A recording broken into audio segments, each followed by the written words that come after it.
Christopher Columbus was not the first to discover the Americas, nor was he the first to realize that the Earth is round. He was the first, however, in other exploits, namely genocide and the transatlantic slave trade. In 1492, Columbus discovered the Americas when he landed in Haiti and several islands in the Caribbean. The Arawak Indians inhabited these islands. For the second voyage to Haiti, the following year, 1493, Ferdinand and Isabella gave him the resources needed to subdue the population. When he returned to Haiti, Columbus demanded food, gold, and cotton thread, and was increasingly met with resistance. This resistance gave him the opportunity he needed to declare war on the Arawaks. With 20 hunting dogs, horses, and guns, Columbus set upon the Arawaks, tearing them up with dogs and mowing them down with volleys of bullets, and running them over with horses. Reporting back to Queen Isabel of Spain, Columbus boasted, "In the name of the Holy Trinity, we can send from here all the slaves that Brazil will hold." The Spaniards hunted Indians for sport and murdered them for dog food. Columbus would reward his officers with women to rape. Girls 10 to 12 were especially desired for rape. Columbus and the Spanish won the war, and over 3 million Arawaks were killed in the genocide. They completely robbed the land of its gold. This is the truth about Columbus that's not recorded in your history books. On the other hand, most Americans know today is Columbus Day, at least in 47 states, although Hawaii has renamed it Discoverer's Day after the original Polynesians who populated that island thousands of years ago. South Dakota calls it Native American Day, and Alaska just ignores it like they kind of do everything. But what we're really celebrating today is Taino Genocide Day, the day when Christopher Columbus began to wipe out an entire indigenous population in a way that would even make Pol Pot blush. In 1492, Columbus was on a manic hunt for gold when he set sail and eventually landed on a small island off the coast of North and South America, an island today named Hispaniola, which is split between the nations of Haiti and the Dominican Republic. As Columbus wrote in a letter to the King and Queen of Spain, "Gold is most excellent, gold constitutes treasure, and he who has it does all he wants in the world and can even lift souls up to paradise." But when he landed in what he called the New World, there wasn't much gold to be found. But he did find something he thought was just as good as gold: people, who, in Columbus's mind, would make great slaves. So he wrote to the Spanish monarchs, "They are well built, with good bodies and handsome features. They do not bear arms and do not know them, for I showed them a sword, and they took it by the edge and cut themselves out of ignorance. They have no iron. Their spears are made of cane. They would make fine servants. With 50 men, we could subject them all and make them do whatever we want. And here there are so many of these slaves. Although they are living things, they are as good as gold." What Columbus did to the island and the tragedy he brought to the native population there has been largely erased by time and replaced by a glorified story of a bold explorer who set out to change the planet. In reality, though, as a result of what we've learned from writings by Christopher Columbus's own men, he raped, pillaged, enslaved, and slaughtered people just to get rich. Not exactly the type of guy worthy of a Main Street parade. One of Columbus's crewmen, Miguel Queno, described the scene when Columbus first arrived in Hispaniola for the second time, and thousands of Tainos, or what were referred to as Indians, came out to greet the ships. Queno wrote, "When our caravels were to leave for Spain, we gathered 1,600 male and female persons of these Indians. For those who remained, we let it be known to the Spaniards in the vicinity that anyone who wanted to take some of them could do so to the amount desired, which was done."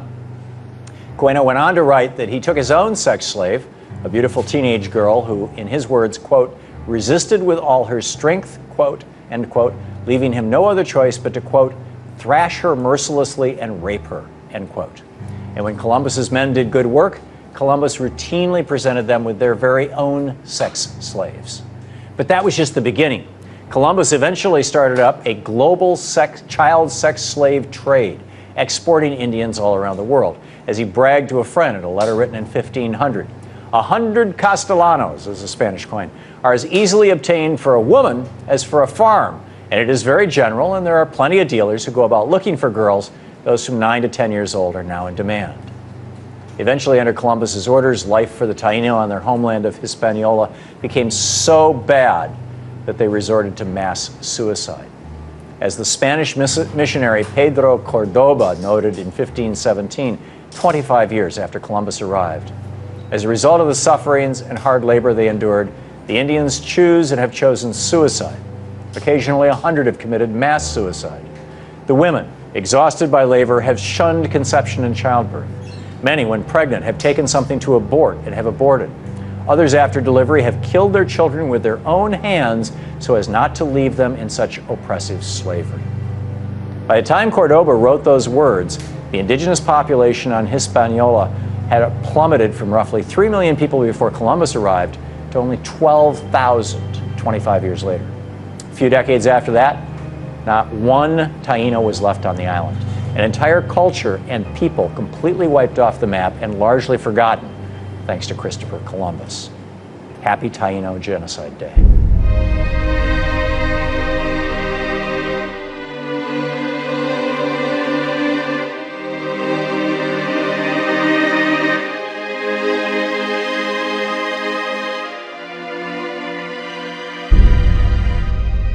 In 1995, Russell Means, a Native American activist, wrote a book called Where White Men Fear to Tread, the autobiography of Russell Means. In his book, he states that when we met with the Wampanoag people, they told us that in researching the history of Thanksgiving, they had confirmed the oral history passed down through their generations. Most Americans know that Massasoit, chief of the Wampanoag, had welcomed the so-called Pilgrim Fathers and the seldom-mentioned Pilgrim Mothers to the shores where his people had lived for centuries. The Wampanoag now wanted to remind white America of what had happened after Massasoit's death. Massasoit was succeeded by his son, Metacomet, whom the colonists called King Philip. In 1675 to 1676, to show gratitude for what Massasoit's people had done for their fathers and grandfathers, the Pilgrims manufactured an incident as a pretext to justify disarming the Wampanoag. The whites went after the Wampanoag with guns, swords, cannons, and torches. Most, including Metacomet, were butchered. His wife and son were sold into slavery in the West Indies. His body was hideously drawn and quartered. For 25 years afterward, Metacomet's skull was displayed on a pike above the whites' village. The real legacy of the Pilgrim Fathers is treachery.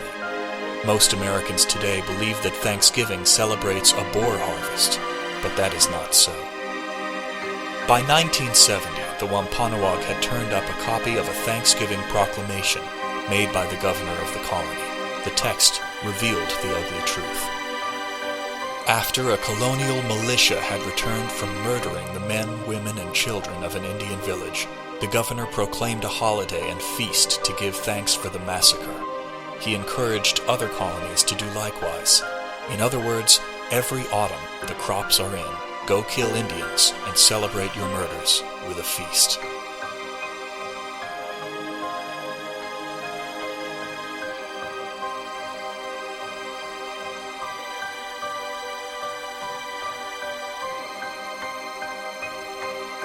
In 2006, Kevin Annett produced a documentary called Unrepentant: Canada's Genocide. This documentary chronicles the deliberate genocide of Canada's Indigenous people and exposes the kidnapping, torture, rape, and murder of tens of thousands of Native Americans in Canada. From early colonization and the first use of biological warfare, to church-run residential schools, to the ongoing theft of resource-rich native land, it's estimated that over 50,000 children were murdered. I know a lot of you people out there don't understand,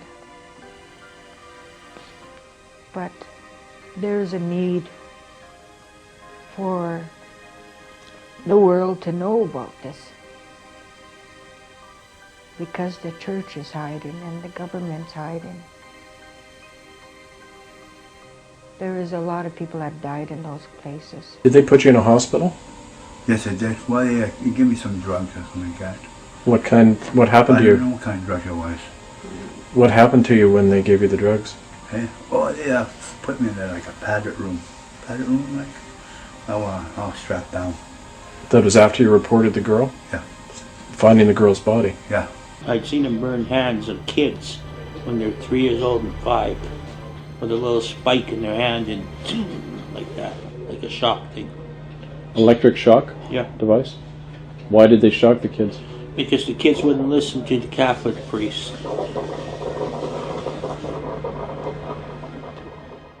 He used it on my brother's penis.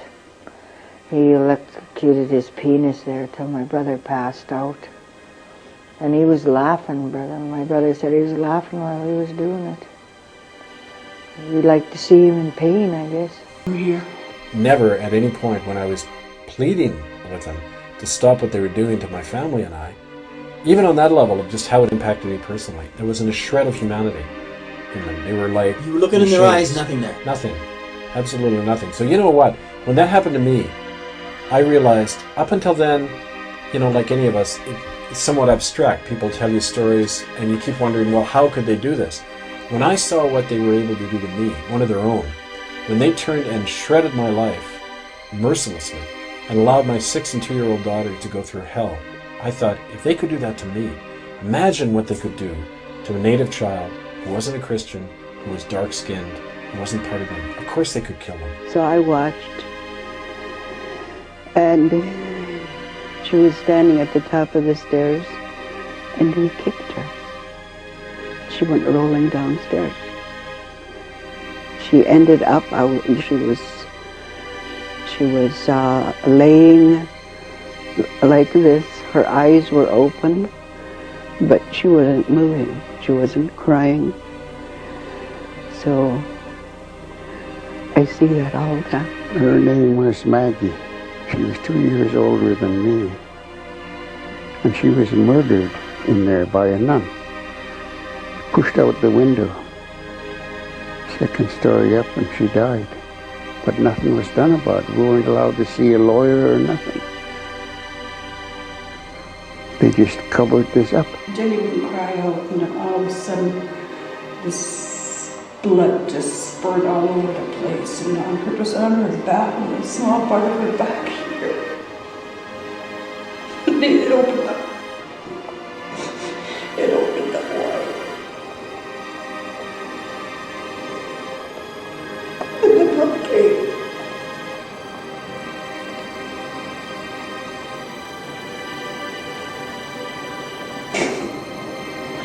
Oh God.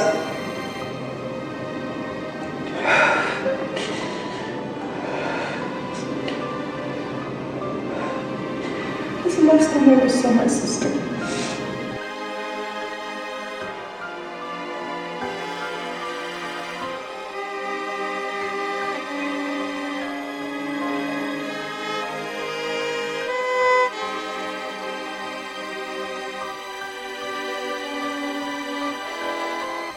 That's where the ministers all get together to talk over church matters. And at that presbytery meeting, the whole issue of how land was taken from the house its people was basically covered up and denied by the church. So I took issue with that, and I wrote this letter. Subsequently, I was fired from my pulpit. The letter is dated October 17th, 1994, and it's addressed to the members of Comox Nanaimo Presbytery. Dear members of Presbytery, I am writing this in the wake of the brief discussion at the Fall Presbytery Gathering in Gold River concerning the issue of the Ahousa's land settlement. I am both deeply concerned about the response of Presbytery officials to this issue and the way in which this matter was dealt with at Presbytery. My perspective on this issue arises largely as a result of long and fruitful discussions with the Ahousats, including with several tribal elders. The issue seems to be one of violated trust on our part, rather than any legalistic or documentary problem, as Presbytery officials have suggested. In a nutshell, native land was given to the Presbyterian and then United Church solely for the education and spiritual upkeep of the Ahousats, in particular the young people. This land was subsequently sold by the church to a private white individual. Simple justice and decency requires that our church rectify our wrong by seeking the return of the said land to the Ahousa's, and by publicly admitting our mistake. This issue has been clouded over by our presbytery. Some officials have claimed that the Ahousa's have created roadblocks to meeting or cannot produce appropriate legal documentation to show ownership of the land by the Ahousa's. Sadly, these are precisely the words and accusations that a colonial system has directed against Indigenous peoples ever since we took away their land.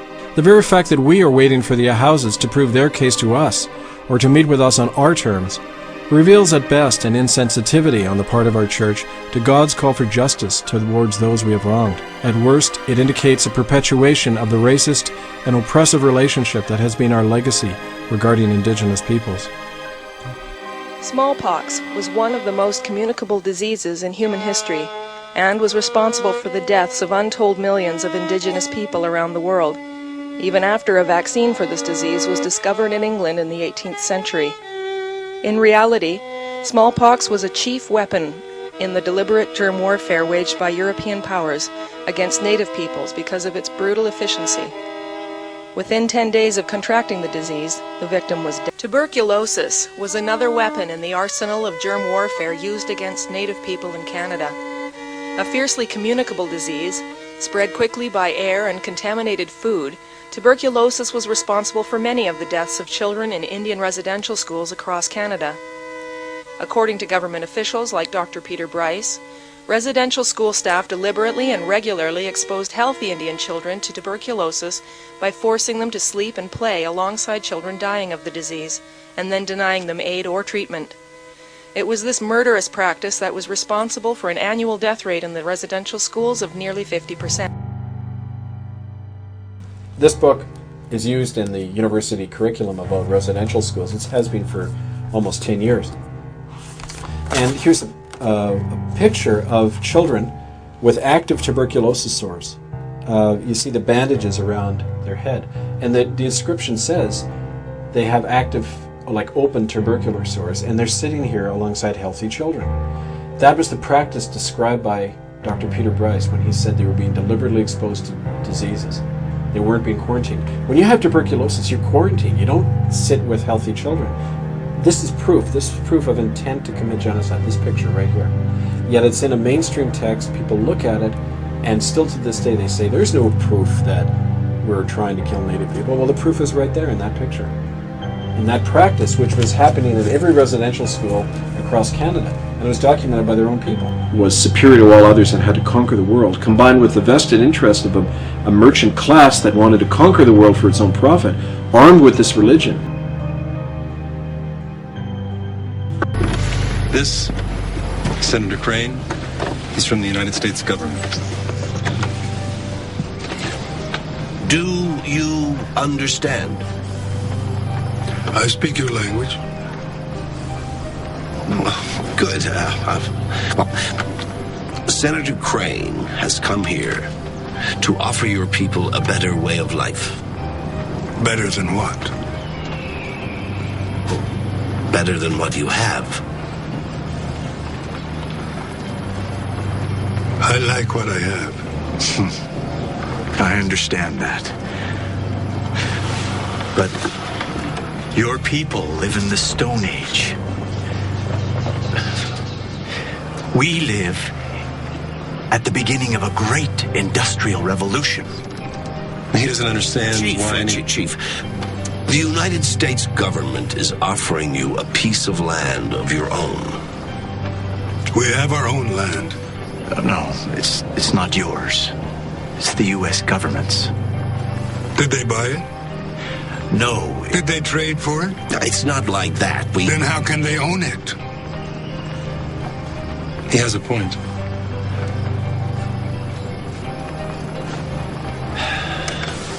If you accept our offer, you won't have to hunt buffalo anymore or roam the prairie. You can depend on your country to take care of you. You are not my country. We will give you everything you need if you will just submit to living on a reservation. We need nothing from you. Mr. Durant, if we could just... I'm done, Reverend. Good luck.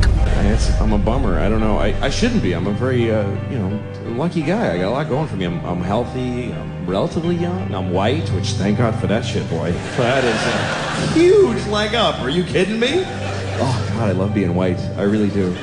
Seriously, if you're not white, you're missing out, because this shit is thoroughly good. But let me be clear, by the way. I'm not saying that white people are better. I'm saying that being white is clearly better. Who could even argue? If it was an option, I would re-up every year. Oh, yeah, I'll take white again. Absolutely. I've been enjoying that. I'm going to stick with white. Thank you. I can go to any time. In the past. I don't want to go to the future and find out what happens to white people, because we're going to pay hard for this shit. You got to know that. Now, if you're white and you don't admit that it's great, you're an asshole. It is great. And I'm a man. How many advantages could one person have? I'm a white man. You can't even hurt my feelings. What can you really call a white man that really digs deep? Hey, cracker. Oh, ruined my day. Boy, shouldn't have called me a cracker. Bringing me back to owning land and people. What a drag.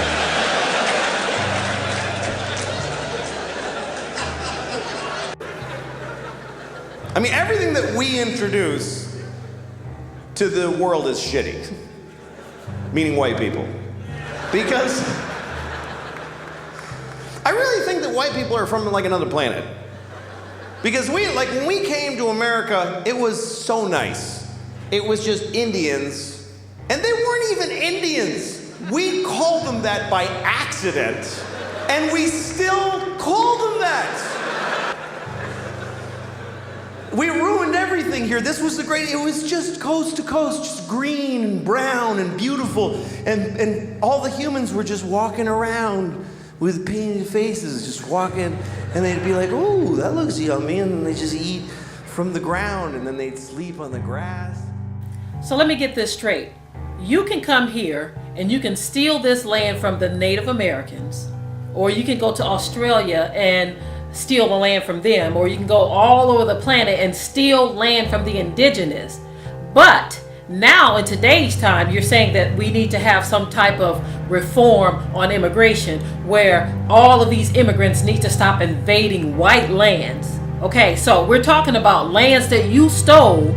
What if the Native Americans and the Aboriginals had the same policies where they were saying, we don't want immigrants taking over our land? So again, we see the level of hypocrisy that is off the chain, where you can do something, but the minute other people want to do what you have done, then you have to have immigration policies. The United States has a long history in which it abused its relative power over other populations. The United States frequently signed and committed itself to treaties with Native Americans that they repeatedly broke, a practice that has been present in American policy since its inception. In 1874, the U.S. government signed an agreement to purchase the gold-rich Black Hills of South Dakota. This agreement was signed with only a few individual members of the Sioux tribe, a clear violation of the 1869 Sioux Treaty, which required the approval of 3/4 of men of the tribe. Congress responded by passing a law ruling that the agreement overrode the treaty. All in the name of greed and expansion, Native Americans were taken advantage of and systematically deprived of their lands and ability to govern themselves. The foundation of hypocrisy in this country is mind-blowing. You have people who stole this land from the Native Americans and killed them for it. These same people are supporting the people in Israel who have stolen land from the Palestinians and are killing them for it. And the tripped out thing about all of this is they have the nerve to call them the terrorists. Another interesting fact is that these same people who enslaved black people and systematically murder them to this day, they got the nerve to call us thieves, thugs, and animals. You would think that their background is pretty spotless, wouldn't you? Not so. These people have gone all over the planet, killing, raping, murdering, pillaging, and stealing land from indigenous populations. Brothers and sisters, I'm here to tell you that I charge the white man. I charge the white man with being the greatest murderer on earth. I charge the white man with being the greatest kidnapper on earth. There is no place in this world that man can go and say he created peace and harmony. Everywhere he's gone, he's created havoc. Everywhere he's gone, he's created destruction. So I charge him. I charge him with being the greatest kidnapper on this earth. I charge him with being the greatest murderer on this earth. I charge him with being the greatest robber and enslaver on this earth. I charge the white man with being the greatest swine eater on this earth, the greatest drunkard on this earth. He can't deny the charges. You can't deny the charges. We're the living proof of those charges. You and I are